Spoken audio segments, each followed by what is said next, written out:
الحمدللہ وحدہ والصلاۃ والسلام علی من لا نبی بعد اما بعد۔ اسلامی بھائیوں، اچھے کاموں میں دائیں اعضاء کو مقدم کرنا اور انہیں دائیں سے شروع کرنا اور ناپسندیدہ کاموں میں بائیں ہاتھ پیر کو استعمال کرنا، یہ اللہ کے نبی جناب محمد رسول اللہ صلی اللہ علیہ وسلم کا معمول تھا اور آپ کا طریقہ تھا۔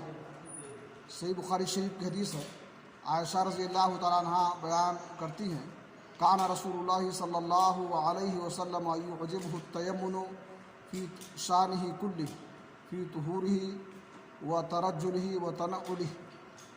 اللہ کے نبی جناب محمد رسول اللہ صلی اللہ علیہ وسلم کو دائیں سے کاموں کا شروع کرنا پسند تھا اور بھلا لگتا تھا، جیسے وضو کرنے میں، کنگھی کرنے میں، مسجد داخلے ہونے میں اور جوتے پہننے میں، ہر اچھا کام اللہ کے نبی جناب محمد رسول اللہ صلی اللہ علیہ وسلم دائیں سے شروع کرتے تھے۔